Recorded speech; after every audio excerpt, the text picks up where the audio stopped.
Every town has its strange little corners, its quiet oddities that people whisper about but never really question. For the small, brightly lit convenience store on the edge of town, that oddity arrived every night at exactly 2:57 a.m. 3 minutes before the clock ticked over to 3, he would appear. Always the same man, or at least what looked like a man. He wore a simple, nondescript gray jacket, the kind you'd see 1,000 times and never remember once.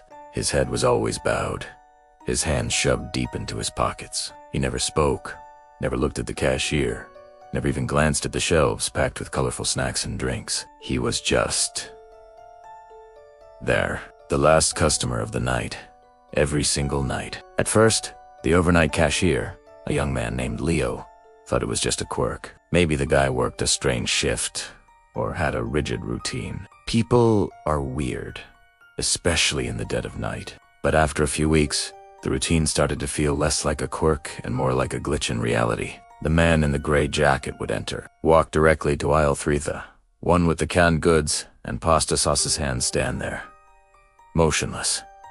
He wouldn't pick anything up. He wouldn't read any labels. He just stood, his head slightly bowed, a silent statue in the humming, fluorescent glare of the empty store. Leo's curiosity began to curdle into a quiet, creeping dread.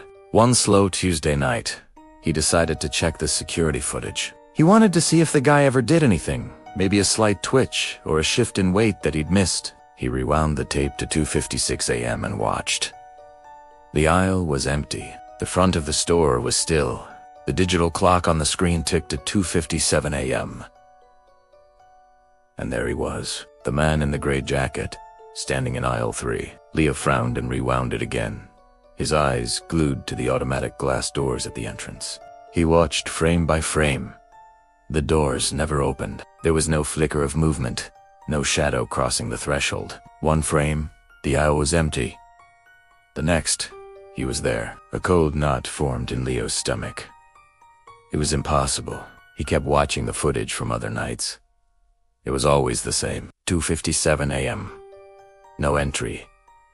Justas within silent appearance. Who was this man? Or what was?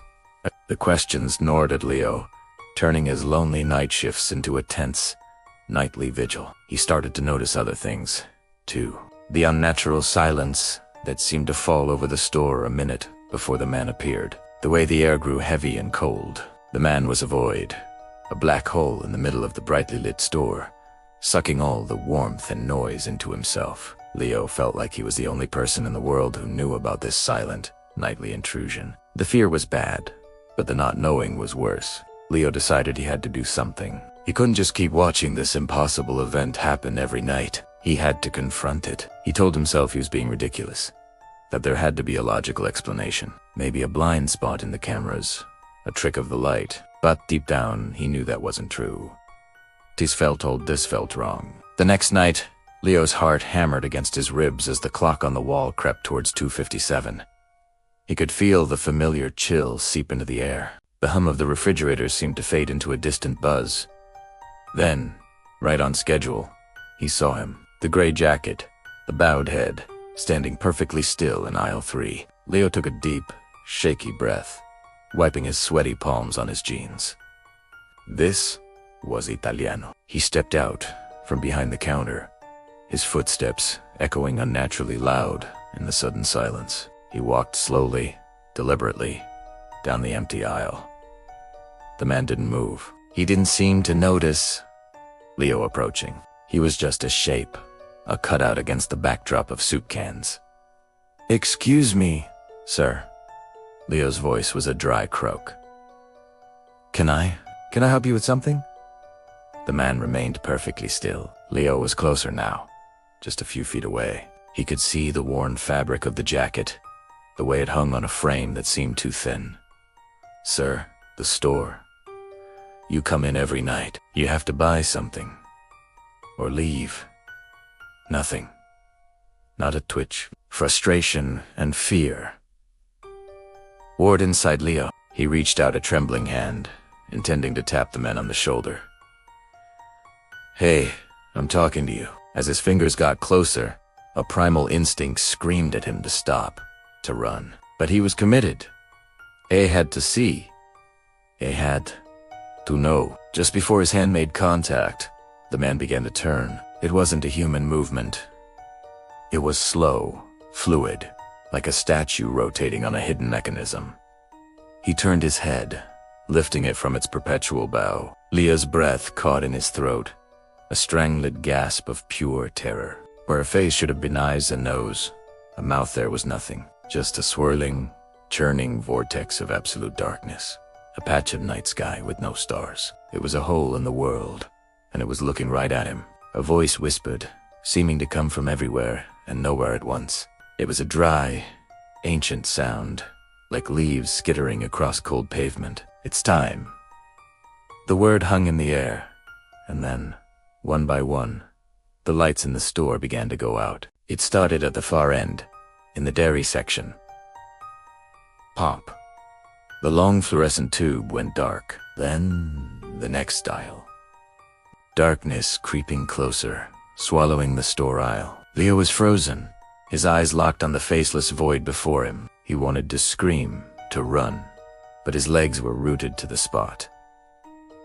Pop aisle next to them went black. The darkness was a physical presence, cold and suffocating. Leo was trapped in a shrinking island of light with the thing in the gray jacket. The whispers grew louder, a chorus of voices now, all saying the same thing. It's time. It's time. The final light above them flickered, buzzing erratically. Leo squeezed his eyes shut, a pathetic whimper escaping his lips. In the split second of strobing light before the final blackout, the faceless man was no longer across the aisle.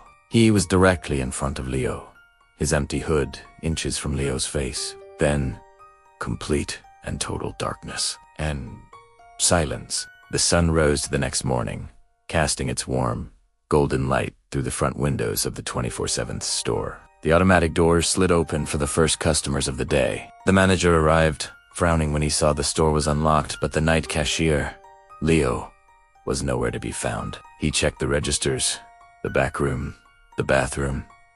Nothing. Leo's car was still in the parking lot. His wallet and keys were behind the counter. He had simply vanished. The police were cold. Questions were asked, but there were no answers. Leo was just gone. Life, as it does, went on. The store hired a new overnight cashier. The strange disappearance of the old one became a local ghost story, told and retold until the facts blurred into legend. But some things never change. Every night, in that small, brightly lit convenience store on the edge of town, the ordinary rhythms of the late shift play out, and every night, as the clock on the wall creeps towards 3 in the morning, a new figure appears. A young man, wearing a simple gray jacket, his head always bowed. He walks silently to aisle 3 and stands there, motionless, waiting. He never speaks. He never buys anything. He just stands there, the last customer of the night.